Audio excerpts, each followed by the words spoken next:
स्वागत है दोस्तों आपका हमारे YouTube चैनल वीर भूमि बुंदेलखंड ITI में। मैं अरशद आलम रजा आपका एक बार फिर से स्वागत करता हूं अपनी YouTube चैनल पर।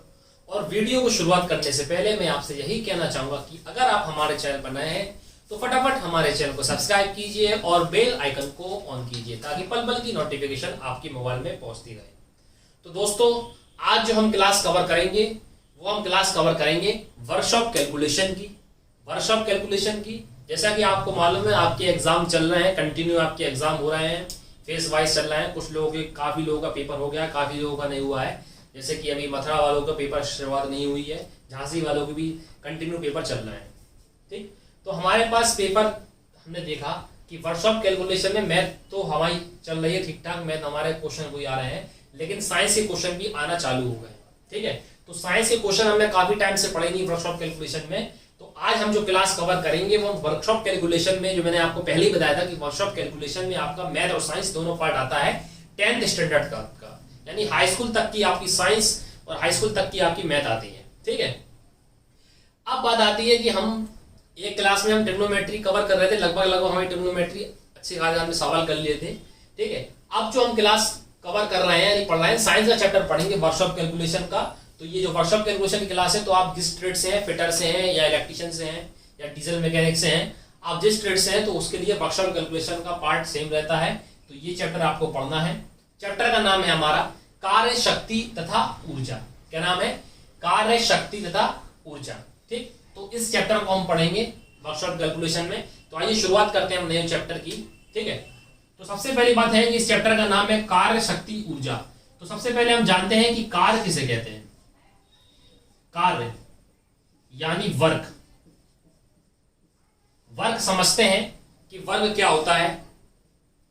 ठीक है, तो वर्क क्या होता है, जैसा कि अगर हम नॉर्मल दिनों में बात करें, अपनी नॉर्मल जिंदगी की बात करें, तो कार्य क्या होता है। कहने का तात्पर्य यह है कि मैं आपको इस समय पढ़ा रहा हूं तो यह भी एक कार्य है। ठीक, आप पढ़ रहे हैं यह भी एक कार्य है, आप चल रहे हैं ये भी एक कार्य है, आप दौड़ रहे हैं ये भी एक कार्य है, आप गाड़ी चला रहे हैं ये भी एक कार्य है, आप खाना खा रहे हैं ये भी एक कार्य है। यानी दैनिक प्रतिक्रिया आप जो भी कर रहे हैं वो सब आपकी कार्य कहलाती है। ठीक है ना, आप जो भी दैनिक प्रतिक्रिया कर रहे हैं वो सब आपकी कार्य कहलाती है। ठीक, ये चैप्टर काफी इंपॉर्टेंट है, इसलिए आप इसको समझिए, मैं डिटेल से बताऊंगा आपको। ठीक, और आपकी जो मेरे ख्याल से जो आपकी इंपॉर्टेंट डेफिनेशन होगी या परिभाषा होगी, मैं उसको एक्सप्लेन करके नीचे इस पे नोट कर दूंगा, तो आप समझ लेना कैसा मैं बता रहा हूँ, आप नोट भी कर सकते हैं। ठीक है, तो बात चल रही थी हमारे कार्य की।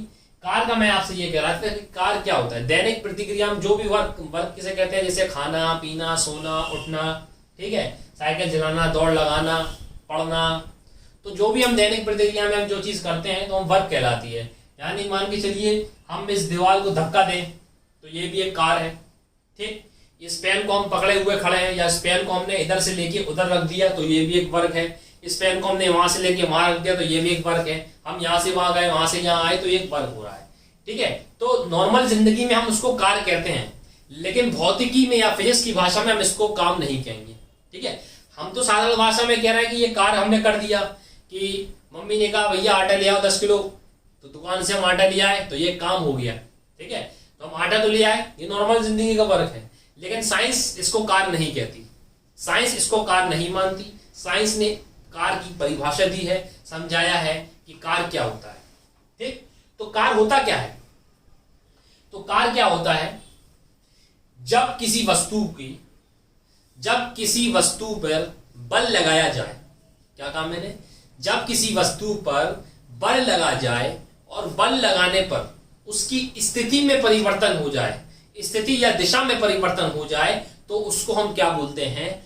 वर्क कहते हैं। क्या कहते हैं? कार्य कहते हैं। मैंने क्या कहा आपसे कि जब हम किसी वस्तु पर बल लगाएं और बल लगाने के बाद उस वस्तु की स्थिति या दिशा में परिवर्तन हो जाए तो हम उसको क्या बोलेंगे? कार्य बोलेंगे। क्या बोलेंगे? कार्य बोलेंगे। ठीक, तो मैं आपसे कहूं, जैसे कि मैंने आपसे कहा कि ये एक पेन है, मैंने इस पे बल लगाया और मैंने इसको अपने दूसरे हाथ में रख दिया, तो देखो मैंने इस पे बल लगा के मैंने इसको अपने दूसरे हाथ पे रख दिया, तो देखो एक तो मैंने इस पर बल लगाया और दूसरी की स्थिति में परिवर्तन आया, क्योंकि ये इस हाथ से इस हाथ में आ गया, तो ये क्या कहलाएगा, ये वर्क कहलाएगा कि मैंने कार्य किया है। क्यों? क्योंकि मैंने बल लगाया और उसकी स्थिति में परिवर्तन कर दिया, तो इसलिए मैं इसको कार्य कहूंगा। ठीक, तो कार्य आप समझ गए। लेकिन अब मैं आपसे कहूं, जैसा कि आपके सामने ये दीवार है, ठीक, ये दीवार है और मैं इसको जोर से धक्का दूं, बहुत देर से धक्का दूं, पूरी जान लगा दूं, क्या ये दीवार टस से मस होगी? क्या ये दीवार टस से मस होगी? नहीं होगी। क्यों नहीं होगी? क्योंकि इस पे हम बल तो लगा रहे हैं, ये बहुत मजबूती है, खिसक नहीं रही है, ना आगे हो रही ना पीछे हो रही है, तो इसमें हमने बल तो जरूर लगाया, हम पूरी जान लगा रहे हैं, बल यानी ताकत पूरी लगा रहे हैं, पूरी दम लगा रहे हैं दीवार को खिसकाने की, लेकिन ये अपनी स्थिति नहीं बदल रही है। क्या नहीं कर रही है? अपनी स्थिति नहीं बदल रही है, तो ये कार्य नहीं कहलाएगा। क्या कहा मैंने कि जब हम बल उसे कहेंगे, कार्य हम उसे कहेंगे जब हम किसी वस्तु पर बल लगाए और उसकी स्थिति या दिशा में परिवर्तन हो जाए, तो हम इसको क्या बोलेंगे? फिजिक्स की भाषा में हम उसको वर्क बोलेंगे। ठीक है, तो ऐसे ही क्वेश्चन पूछ लेता है कि निम्नलिखित में से कौन सा कार्य है, कौन सा कार्य नहीं है। तो मैं आपसे कहूं कि एक आदमी 20 किलो की बोरी लेके खड़ा हुआ है, मान के चलो कोई आदमी है वो 20 किलो की बोरी लेके एक स्थान पे खड़ा है और कहीं भी न जाए ना आए, एक ही जगह पर खड़ा रहे। ठीक है, तो बल तो लगेगा क्योंकि वो पकड़ा है इस बोरी को लेके, ऐसे मान के चलो ऐसे लेके खड़ा है, तो बोरी को लेके पकड़ा तो है, बल तो लग रहा है, फोर्स तो लग रहा है, लेकिन उसकी स्थिति में परिवर्तन नहीं हो रहा। क्यों नहीं हो रहा? क्योंकि वो एक ही जगह पर खड़ा हुआ है, ना तो वो इधर जा रहा है ना तो उधर जा रहा है, तो इसकी स्थिति में परिवर्तन नहीं हो रहा है। तो हम उसको क्या बोले? क्या वो कार्य होगा? नहीं होगा, कार्य उसका शून्य होगा। क्यों होगा? क्योंकि उसकी स्थिति में परिवर्तन नहीं हो रहा है। ठीक है ना? तो जब भी हम किसी वस्तु पर बल लगाएं और उसकी स्थिति में परिवर्तन हो जाए, तो हम उसको क्या बोलेंगे? वर्क कहेंगे या कार्य कहेंगे। ठीक, तो कार्य की परिभाषा क्या हो जाती है? जब किसी वस्तु पर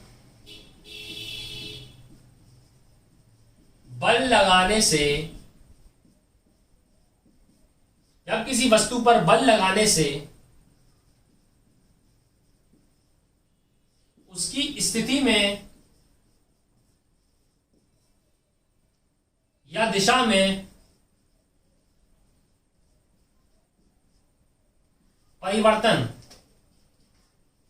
हो जाए या विस्थापन हो जाए, उसे कार्य कहा जाता है। क्या कहा जाता है? कार्य कहा जाता है। तो क्या परिभाषा हो जाएगी?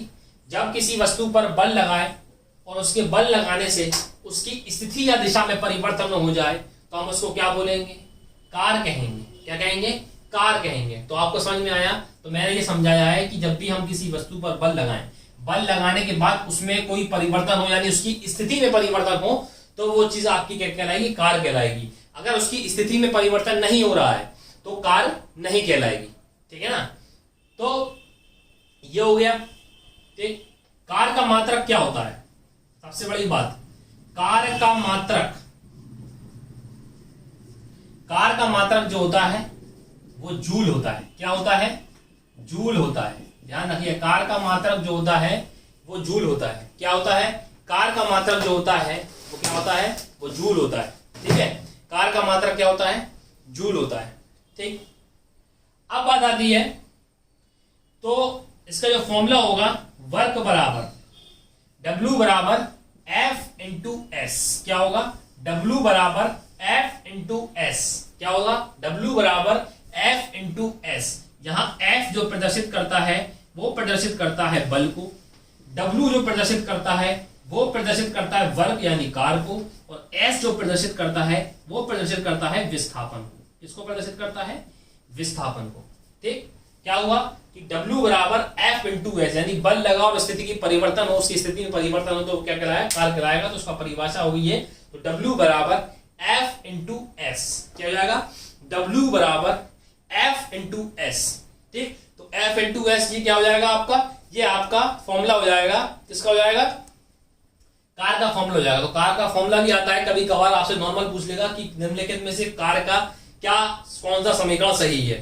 तो W बराबर F इंटू एस फॉर्मूला होता है। इसको वो आगे पीछे करके S बटे F कर दे या F बटे S कर दे या W अपॉन F कर दे, किसी भी तरीके से लिख सकता है। तो आपको ध्यान होना चाहिए कि W बराबर F इंटू एस होता है।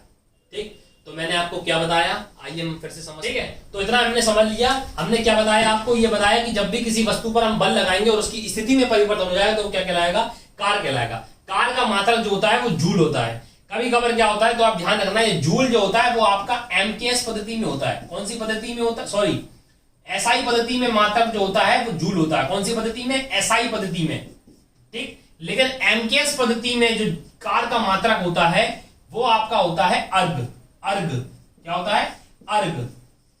तो ये दोनों याद रखना, कार के मात्रक होते हैं। अगर वो आपसे कहे कि कार का मात्रक एसआई पद्धति में क्या होता है, तो कार का मात्रक एसआई पद्धति में जूल होता है। अगर वो आपसे कहे कि एमकेएस पद्धति में कार का मात्रक क्या होता है, तो कार का मात्रक जूल होता है, सॉरी अर्ग होता है। एमकेएस पद्धति में अर्ग होता है और एसआई पद्धति में कार का मात्रक जूल होता है, ठीक है। और कार का जो आपका जो समीकरण होता है वो W बराबर F इंटू एस होता है, ठीक है। W बराबर F इंटू एस होता है। जब थीटा कोण दे देगा तो यही formula F into S cos theta हो जाएगा।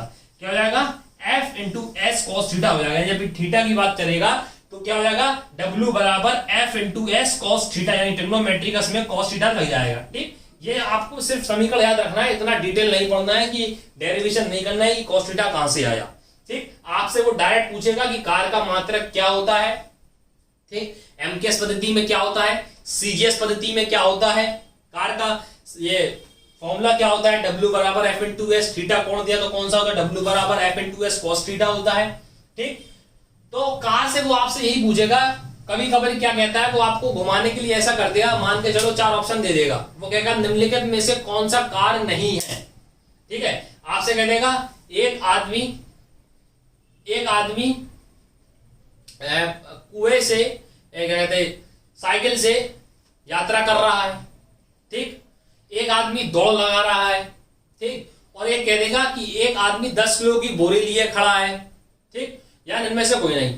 तो आपको ऑप्शन वो किसी भी तरह का बना देगा। आप तो बस ये ध्यान रखना, जहां पर स्थिति में परिवर्तन नहीं हो रहा, जहां पर बल तो लगे और स्थिति में परिवर्तन नहीं हो रहा है, तो वहां पर कार्य नहीं कहलाएगा। फॉर एग्जाम्पल मैंने आपको बोरी का एग्जाम्पल दिया था कि अगर मैं 10 किलो की बोरी लिए खड़ा रहूं, एक ही जगह पर, ना हिलू ना डोलू, ना इधर जाऊं ना उधर जाऊं, ना आगे हूं ना पीछे हूं, तो उसका मतलब क्या, कार कुछ नहीं हो रहा है, बल तो बराबर लग रहा है लेकिन स्थिति में कोई परिवर्तन नहीं हो रहा है, इसलिए कार नहीं हो रहा है, ठीक। अगर मैं बोरी इधर से लेके उधर रख दूं तो मैंने बल भी लगाया और स्थिति में परिवर्तन भी किया, तो उसको हम क्या बोलेंगे, कार बोलेंगे, ठीक। तो मैंने इतना बता दिया। एक बात ध्यान रखना, जब भी लंबत काम होगा,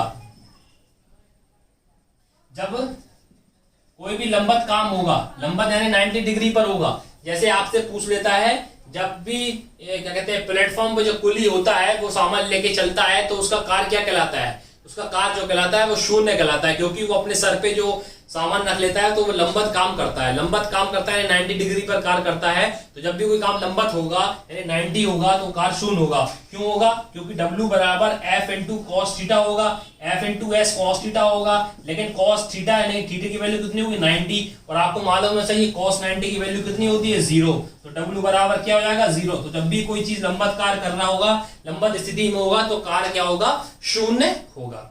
तो ठीक है। तो जितना तरीके के मैंने क्वेश्चन बनते थे मैंने आपको सब समझा दिया वर्ग के बारे में, कि वर्ग कहते किसे हैं, वर्ग का एसआई पद्धति में मात्रक क्या होता है, सीजीएस पद्धति में मात्रक क्या होता है, वर्ग का फॉर्मूला क्या होता है, और वर्ग का मतलब कब स्थिति में वर्ग शून्य होता है, कब आपका पॉजिटिव होता है। तो उम्मीद करता हूं आपको वर्ग समझ में आया होगा, ठीक। अब हम अगला कार को पूरी अच्छी तरह समझ लिया, एक एक पॉइंट को हमने बारीकी समझा। उम्मीद करता हूं आपको कार पूरा समझ में आया होगा, ठीक। अब जो दूसरा बात आती है वो बात आती है हमारी ऊर्जा की। क्या आती है, ऊर्जा। ऊर्जा क्या होती है,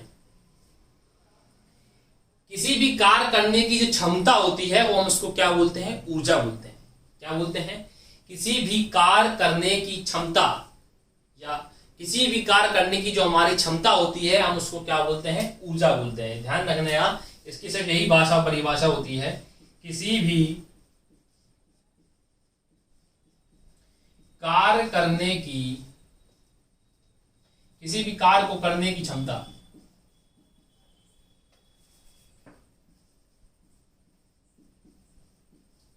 कार्य करने की क्षमता ऊर्जा कहलाती है। क्या कहलाती है, ऊर्जा कहलाती है, ठीक है। किसी भी कार्य करने की क्षमता जो होती है वो ऊर्जा कहलाती है। जैसे मैं आपसे कहूं कि हम एक पत्थर लें और शीशे की खिड़की पर उस पत्थर को कस के फेंक के मारें, तो हम में जो ताकत होगी, जितनी ताकत से हम मारेंगे उतना शीशा टूटेगा। तो हमसे जो हम काम तो कर रहे हैं, क्योंकि हम काम कैसा कर रहे हैं कि हम पत्थर फेंक रहे हैं, बल लगा रहे हैं, लेकिन हमें जितनी शक्ति होगी, जितनी ताकत से हम फेंकेंगे तो उतना शीशा टूटेगा। ठीक है ना, कि दम लगा के, तो ताकत जो होती है उससे ही हमारा क्षमता को नापते हैं। तो कार्य करने की क्षमता जो होती है ऊर्जा कहलाती है। जैसे हम बंदूक चलाते हैं तो गोली जब जो चलती है तो उसमें जो क्षमता होती है, इतनी क्षमता होती है बंदूक में कि बंदूक से गोली निकली वो कार है, लेकिन उसमें इतनी क्षमता होती है कि वो शरीर के अंदर तक घुस जाती है, कि इतनी रफ्तार से आती है कि शरीर के अंदर घुस जाती है, तो वो भी उसकी क्षमता है। ठीक है, तो कार्य करने की क्षमता जो होती है वो आपकी ऊर्जा कहलाती है। क्या कहलाती है? ऊर्जा कहलाती है। ऊर्जा एक अदिश राशि है। क्या राशि है? ऊर्जा एक अदिश राशि है, ध्यान रखना। हालांकि शायद मैंने आपको कार के बारे में नहीं बताया, तो ध्यान रखना, कार भी एक अदिश राशि है और ऊर्जा भी एक अदिश राशि है। कभी कभी आपसे नॉर्मल यही पूछ लेगा कि निम्नलिखित में से कौन सी राशि अदिश है, कौन सी राशि सदिश है। तो कार और ऊर्जा दोनों ही अदिश राशि है, ध्यान रखना, इसको नोट करके लिख लीजिएगा कि कार जो होता है और जो ऊर्जा होती है वो दोनों अदिश राशि है। कैसी राशि है? अदिश राशि है। ठीक। दूसरी बात, ऊर्जा का मात्रक भी जूल होता है। ऊर्जा का मात्रक जो होता है वो क्या होता है? जूल होता है। क्या होता है? जूल होता है। ठीक। तो आपसे पूछ ले कि ऊर्जा का मात्रक क्या होता है, तो ऊर्जा का मात्रक जो होता है वो आपका जूल होता है। क्या होता है? जूल होता है। ठीक है। तो ऊर्जा के कई प्रकार होते हैं। जैसे ऊर्जा बहुत प्रकार की होती है। जैसे मैं आपसे कहूं रासायनिक ऊर्जा, ठीक है, तो आपने पढ़े होंगे, हालांकि इनका इतना इंपॉर्टेंट नहीं है। तापीय ऊर्जा, ठीक है, तो ऐसे वगैरह वगैरह काफी ऊर्जा के प्रकार होते हैं, लेकिन हमें सब नहीं पढ़ना है, इतना इंपॉर्टेंट नहीं है। बात आती है हमारी यांत्रिक ऊर्जा, मैकेनिकल एनर्जी हमारा इस चैप्टर का पॉइंट है। हमें पढ़ना है यांत्रिक ऊर्जा। कौन सी होती है? यांत्रिक ऊर्जा, यानी मैकेनिकल एनर्जी, इंग्लिश में कहें हम तो यांत्रिक ऊर्जा। ठीक है, तो यांत्रिक ऊर्जा क्या होती है ये तो आप समझ गए कि ऊर्जा किसे कहते हैं। कार्य करने की क्षमता जो होती है वो आपकी ऊर्जा कहलाती है। ऊर्जा एक अदिश राशि है, ऊर्जा का मात्रक जूल होता है। अब हम कहते हैं कि यांत्रिक ऊर्जा भी ऊर्जा का पार्ट होता है। वो क्या होता है? तो मैं आपसे कहूं यांत्रिक ऊर्जा जो होती है वो आपकी दो प्रकार की होती है। कितने प्रकार की होती है? दो प्रकार की यांत्रिक ऊर्जा होती है। ठीक है, तो यांत्रिक ऊर्जा कितने प्रकार की होती है? दो प्रकार की होती है। ठीक है, तो कितने प्रकार की होती है? दो प्रकार की होती है। एक होती है आपकी गतिज ऊर्जा,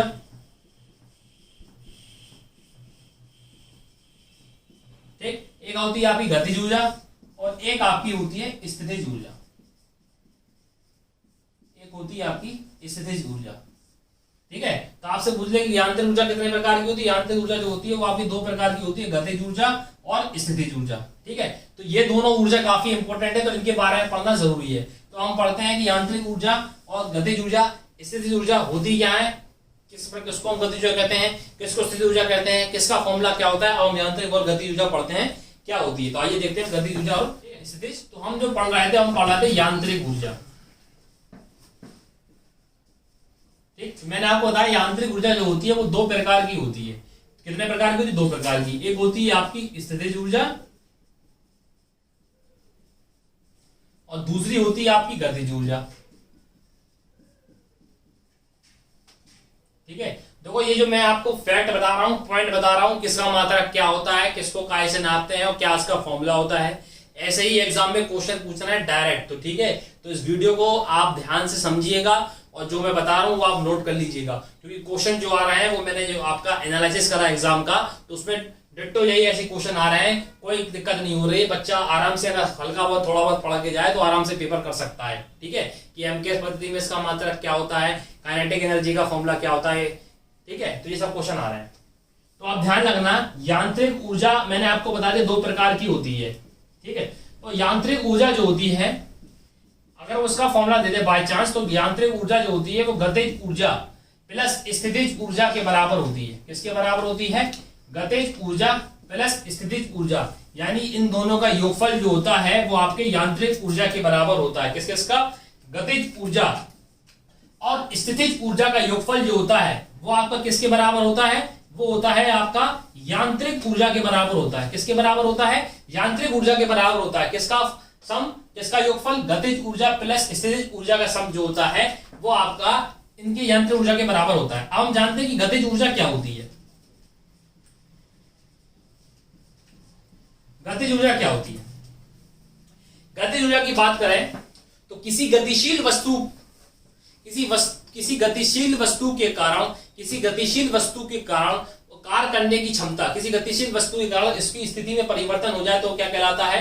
किसी गतिशील वस्तु के द्वारा, यानी किसी वस्तु हम कह रहे हैं किसी गतिशील वस्तु की कार्य करने की क्षमता जो होती है वो उसकी गतिज ऊर्जा कहलाती है। क्या कहलाती है? किसी गतिशील वस्तु के द्वारा किसी गतिशील वस्तु के द्वारा आपकी जो कार्य करने की क्षमता होती है तो उसको हम क्या बोलते हैं? गतिज ऊर्जा बोलते हैं। ठीक, गतिशील वस्तु द्वारा जो कार्य करने की क्षमता होगी हम उसको क्या बोलेंगे?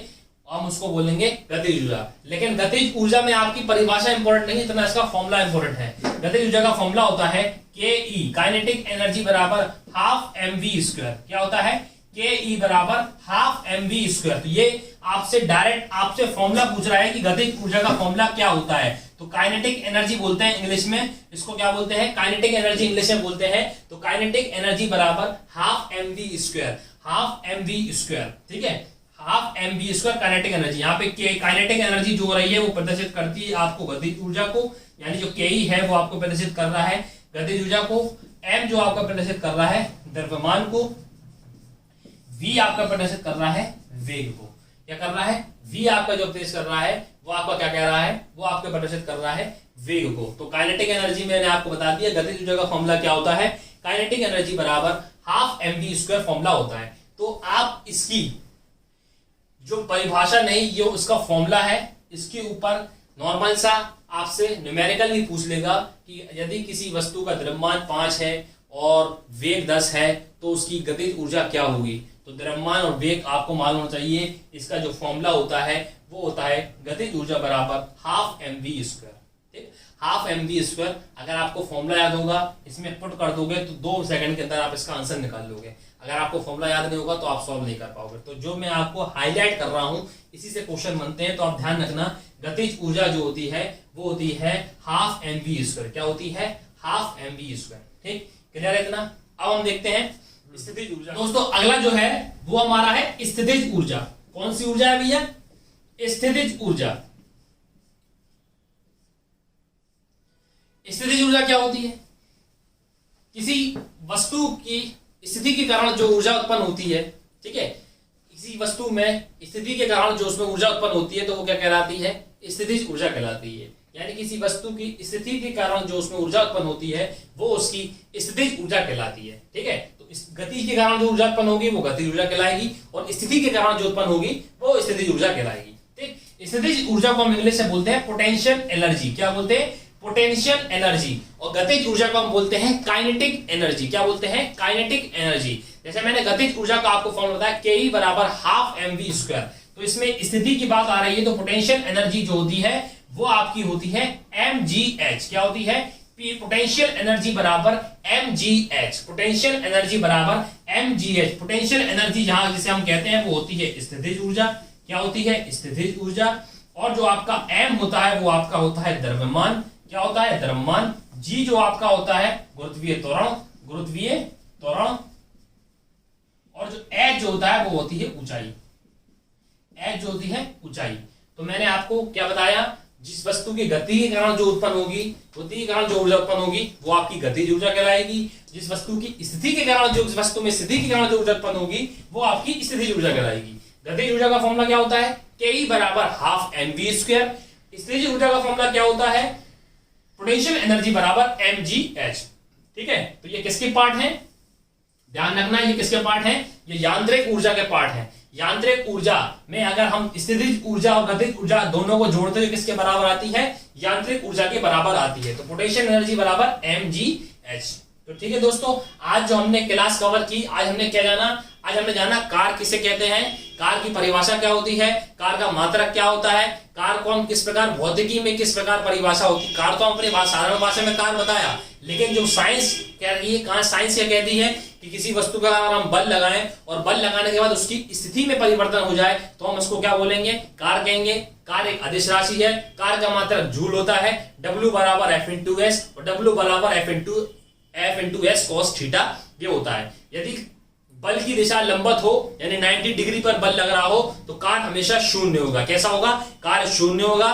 फॉर एग्जाम्पल अगर कोई कुली प्लेटफॉर्म पर सामान लेके चलता है तो क्या उसका कार्य क्या है, उसका कार्य शून्य है क्योंकि लंबत ले जा रहा है उस वस्तु को, इसलिए कार्य का मान शून्य होता है। कार्य के बाद हमने ऊर्जा को जाना। ऊर्जा किसे कहते हैं, कार्य करने की क्षमता को हम ऊर्जा कहते हैं। ऊर्जा में जो हमने बताया कि यांत्रिक ऊर्जा होती है।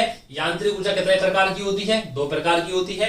स्थितिज ऊर्जा होती है, गतिज ऊर्जा होती है। स्थितिज ऊर्जा क्या होती है, जिसमें स्थिति के कारण परिवर्तन, स्थिति के कारण जो ऊर्जा उत्पन्न हो उसको स्थितिज ऊर्जा कहते हैं। जिसमें गति के कारण ऊर्जा उत्पन्न हो उसे गतिज ऊर्जा कहते हैं। स्थितिज ऊर्जा का फॉर्मूला क्या होता है, पोटेंशियल एनर्जी बराबर mgh और गतिज ऊर्जा बराबर होता है हाफ mv²। तो दोस्तों जो मैंने आज आपको पढ़ाया है उम्मीद करता हूं आपको समझ में आया होगा। और वीडियो के कमेंट में आप हमें बताइए कि आपको आज की क्लास कैसी लगी और जो आपको समझ में नहीं आया, जो भी डाउट हो आप मुझसे पूछ सकते हैं। और हमारे वीडियो को लाइक शेयर करना ना भूलिए और हमारे चैनल को सब्सक्राइब भी करिए। ठीक है, मिलते हैं हम आपको नेक्स्ट वीडियो में, तब तक के लिए नमस्कार।